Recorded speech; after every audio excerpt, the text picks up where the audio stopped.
नमस्कार मु Vijayalakshmi Mahanti family studies को आपण मानु बहुत बहुत स्वागत। खाइबा जदि पतला रुटी करवानी कहीं मैदा रुटी। हाँ फ्रेंड्स, आम समस्ते समस्त घरे विभिन्न प्रकार रुटी बनाती, किंतु आज आम खूब कम समय कम सामग्री रे प्रस्तुत हो पारुथा मैदा रुटी बनइबा, जोटा कि आपण गोटे नुहे दुईटा नुहे 3 ରୁ 4टी रुटी खाइबे। खाइबा कहले रुटी तो बनाइबा पड़िबो, किंतु फ्रेंड्स वीडियोटी को प्रथम ରୁ शेष पर्यंत देखिए।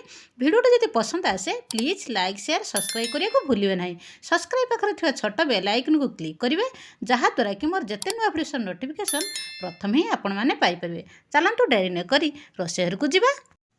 मैदा रुटी प्रस्तुत करने आमको यही सब सामग्री दरकार। मैदा रुटी आम ये मैदा नवा। यही मेजरिंग कप रे मु 2 कप मैदा 500 ग्राम नहीं।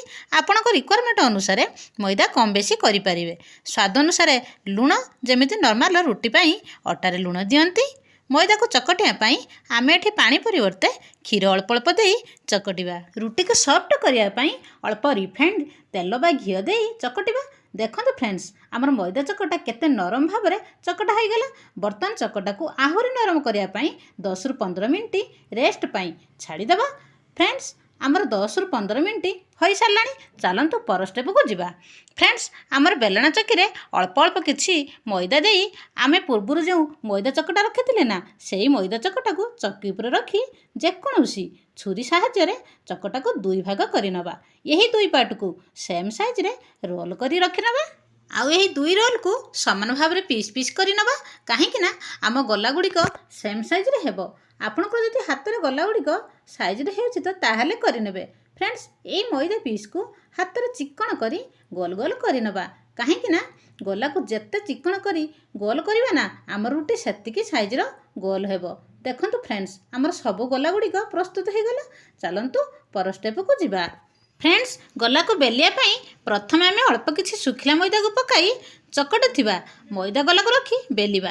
मन रखंतु फ्रेंड्स, अटा गला को बेलिला बेले आमको एते प्रेस देवा को पड़ी न थाए, किंतु मैदा गला को टिके प्रेस देवा को हेबो, कहीं ना मैदा गला रबर परी सरिया परी हुए। सेथिपाई आमे टिके प्रेस देई बेलिबा।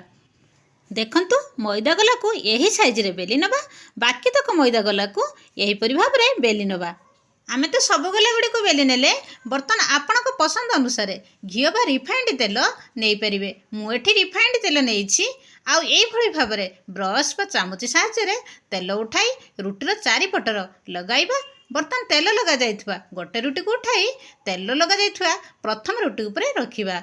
यही परी भाव में आउ 3 पीस रुटी को तेल देई प्रथम 2 पीस उपरे रखिबा।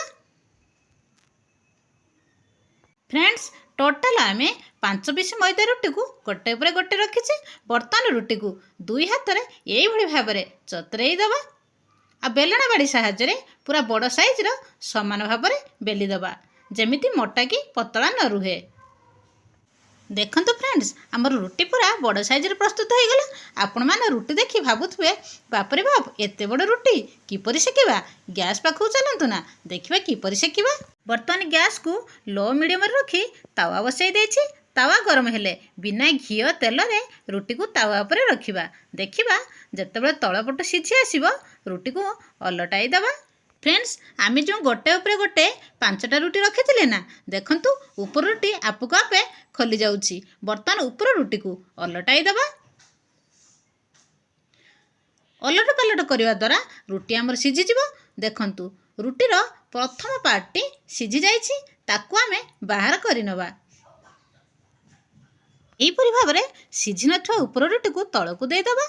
देखंतु फ्रेंड्स, आमर द्वितीय रुटीटा भी सिझी जाइछि, ताकू आमे बाहर करिनबा। फ्रेंड्स, जो माने नुआ करी मो चैनल को आसीछंती प्लीज सब्सक्राइब करि नियंतु। जो फ्रेंड्स माने सब्सक्राइब करि सारिछंती आपण मानकु बहुत बहुत धन्यवाद। देखि पारुछंती तो फ्रेंड्स, केमिति अल्प समय अल्प सामग्री कहले तो मैदा और क्षीर बास तुला परी नरम रुटी। मु कहबी आपण माने घरे निश्चित भाव में बनातु। किपरि लागुछि मते कमेंट बॉक्स को जाई कमेंट करी जणांतु। फ्रेंड्स, आमे कथा कथा भितर आमर आउ एक रुटी हो साराणी। बर्तमान रुटी को बाहर करनवा। फ्रेंड्स, मु कहूना आपण माने आपणक सामने देखि पारुथबे केते पतला केते नरम रुटी। आपण माने तयारी कले ही जानि परिबे। आज ही ट्राई करंतु ना। आमर सब रुटी को तो बाहर करनेले, बाकी थिबा लास्ट रुटीटा को अलटाई दे बाहर करनवा। ମୁଁ କହୁଥିଲି ନା ଫ୍ରେଣ୍ଡସ୍, ସବୁ ରୁଟି ଠାରୁ ମଇଦା ରୁଟି ଏକଦମ ନିଆରା। ଦେଖନ୍ତୁ ତୁଳା ପରି ପୁରା ନରମ। ନିଶ୍ଚିତ ଭାବରେ ଗୋଟେ ଜାଗାରେ ଆପଣ 3ରୁ 4ଟି ରୁଟି ଖାଇବେ। ଆପଣଙ୍କୁ ତ ନିଶ୍ଚିତ ଭଲ ଲାଗିବ। ଆପଣଙ୍କର ପରିବାରରେ ଥିବା ବଡ଼ ଓ ଛୋଟ ପିଲାମାନେ ବି ଏନ୍ଜୟ କରି ଖାଇବେ। ଦେଖନ୍ତୁ କାଗଜ ପରିଆ ରୁଟିକୁ କିଏ ବା ଖାଇବାକୁ ପସନ୍ଦ ନ କରିବ। ଆପଣଙ୍କ ଘରେ ଥରୁଟିଏ ଟ୍ରାଏ କରନ୍ତୁ। କିପରି ଲାଗୁଛି କମେଣ୍ଟ କରି ଜଣାନ୍ତୁ। ମୋତେ ତ ମଟର ଆଳୁ ତରକାରୀ ସହିତ ଭଲ ଲାଗେ। ଆପଣ ଆପଣଙ୍କ ପସନ୍ଦ ଅନୁସାରେ ତରକାରୀ କରି ଖାଇପାରିବେ। Thank you.